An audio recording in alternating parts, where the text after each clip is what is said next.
If you have ever connected Power BI to an Excel file and suddenly the report stops refreshing after the file moves or gets renamed, this is a common problem analysts face. In this video, you'll learn how Power BI connects to data sources, how to fix broken connections, and how the refresh process updates the reports automatically. We'll also explore key views inside Power BI and how they fit into the BI workflow.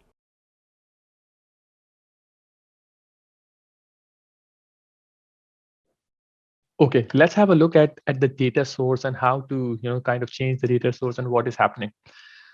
So as we know that my Power BI desktop file, which is this one, and you don't really have to follow these steps. It's more for your understanding. Is really connected to this sales data in my exercise files, correct? And if I refresh it, it will just refresh because the connection to the data source is there. It will refresh without a problem. But if I go back and I change the name to, let's say, I'll just put a small 1 in front of it, now the name of the data source is different. By data source, I mean name of the Excel file is different.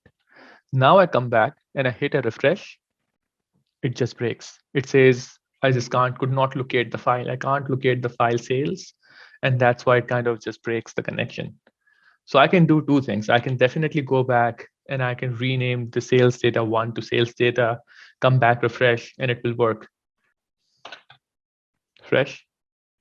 And it will just reestablish the connection. That's one way. But another way is, oops, what happened? The other way is if I have one, let's say you have January, February, March, and you want to reestablish the connection, what you can do is refresh. Now it will break again. I can go in transform data. Oops. Transform data source settings, click here, and it will show you all the data sources which are connected in your Power BI file. In our case, we only have one Excel file which has 3 different sheets, but you will start to see all the data sources, your SQL databases, if something is coming from a SharePoint list, whatever you have, you can start to see it. Right now it says sales data. I can click, I can change the data source, click browse, and obviously, go and select the right file, which in this case is sales data 1. Okay. I have just switched the data source now. Come back, hit refresh. It will reestablish the connection. If all good, let me show you a few other things.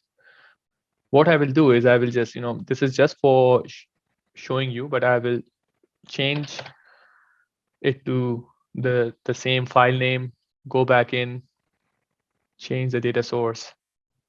Does not really have a 1, remove the 1, okay, close, and refresh. Refresh. Okay, I want to show you a few other things. You don't have to follow the steps now. I'm just, helping you understand this connection with the data source and what is happening. So I have 3 tabs in Power BI. If you can see on the left here, I have these 3 different areas where I can actually go into. The first one is the visuals. This is where I build the dashboards, my pivot tables, charts, my map. This is the data view. It's more like an Excel table where you see the clean, transformed version of your data sets, your country table, your product table, and your sales table. So these are the 3 tables we were transforming in Query Editor. And now you can actually see a cleaner version of that. And now this is not just 1,000 rows. When I scroll down, just keep an eye here, 7520. These are all 7,000 rows. If you have 1 million rows, these will be all 1 million clean rows. One of the questions that I get asked is, can I re-export this clean version back into Excel? So answer is yes, you can. I can kind of, where was the option? These 3 dots. You can click on these 3 dots and you can copy the table. You can copy the table and then you can go in Excel. It gets copied in your clipboard and then you can open Excel, just a simple paste.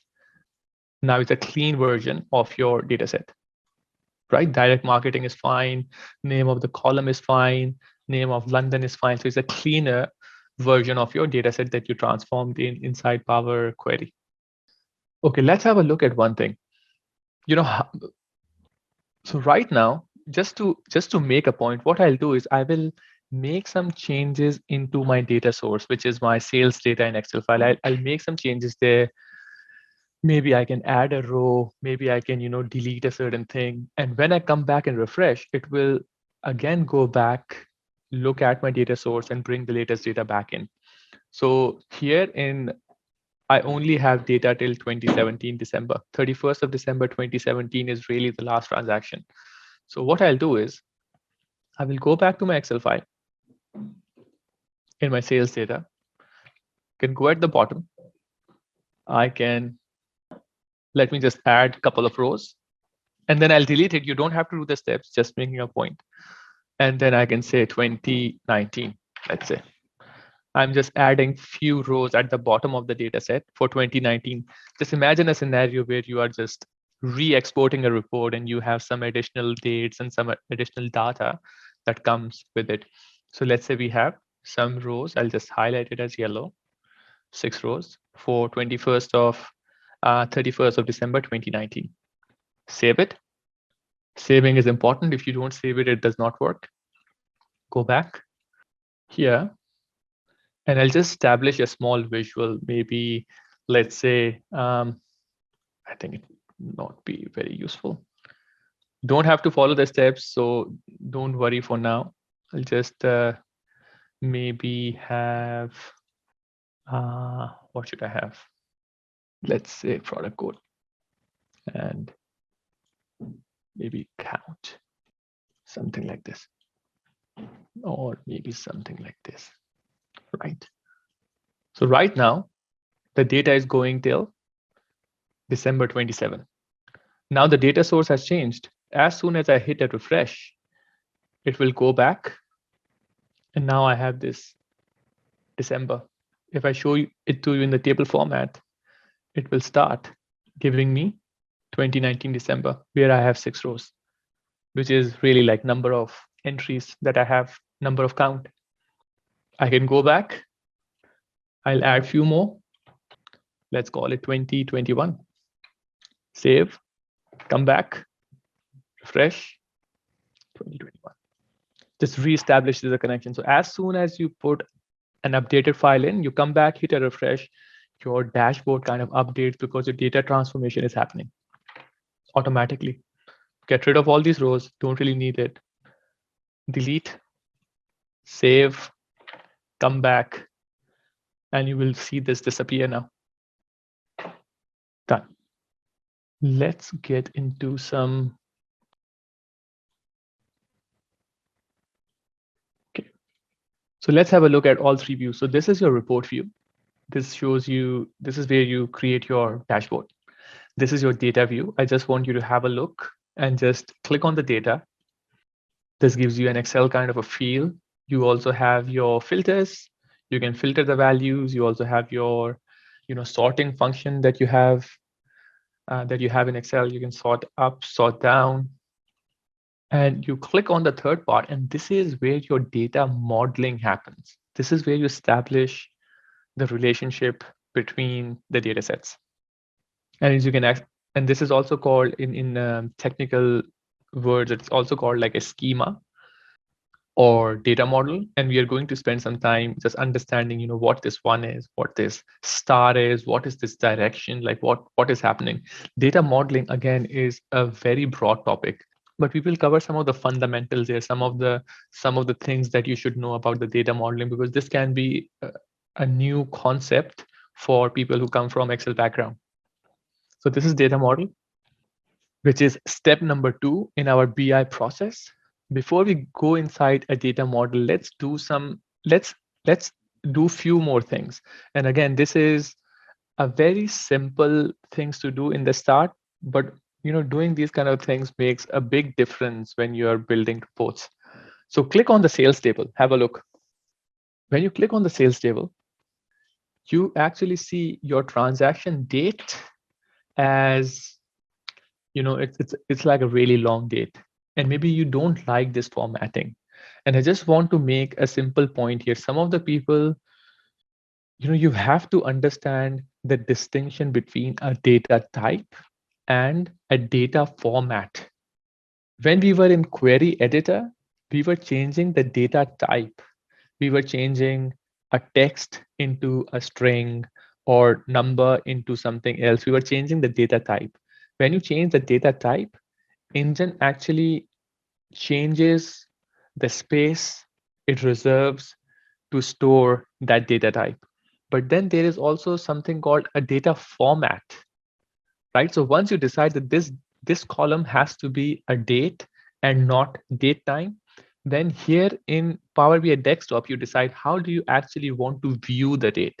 Do you want to view a long date, a short date? How do you actually want to view it? So you click on it, and when you click on the column, you have this format column in column tools, and these are all the different formats you have, and you can actually choose which format do you prefer, change it. So you change the formatting in Power BI Desktop and not in Query Editor. In Query Editor, you change the data type. Here, you change the data formatting. Okay, now I can click on the unit price. Data type, as we selected in Query Editor, is fixed decimal point. And now it says I will automatically decide how many decimal points I will actually put. You can actually say 2 and see how it changes. Now this is what you're changing, a format. It will still be a fixed decimal number, but you can actually decide you want to see 1 decimal point, you want to see 2. How do you want to see currency? Do you want to see it with a dollar sign? Do you want to see, what currency do you want to use? These are all the currency symbols. So that's more visual, how your consumer of the report will see this column. So that's how you kind of fix things. Let's have a look at the country table. In country table, you also have few other ways or properties how you can categorize a field. So this is a city, and I think one of the examples that I can give you, so Victoria for Australia is a state, but Victoria for Canada, I believe, is a city, because there can be some commonalities between states, cities, and different regions and counties. So if you have a city and you kind of, in the data category in the column tools, you identify this as a city, then there is a very high probability that, especially when you are using a visual like a map, so Power BI can actually understand is if this is a city, if this is a state. If we have a Victoria and we select a state, it will just not get confused and will just put that in the right place automatically. So it's very smart in that way. So when I select a city, something actually happens here. See on the right, it puts a globe sign. This globe sign is an indication that this field or this column has been categorized as a country, city. And then you can click on the country and you can do the same for a country. Just be very careful. One of the very common mistake is this is not country, this is county, this is country. So just be mindful that we have very similar spellings. So make sure you select the right one, which is this one, country. Okay, cool. Let's have a look at the data model now in the data modeling view, which is this one. So what is a data model? Again, this is the thing where you can actually find quite a lot of definitions of a data model. But a very simple definition that I really like is data model is just 2 or more data sets connected by a relationship. I can also write it down, 2 or more data sets connected by a relationship.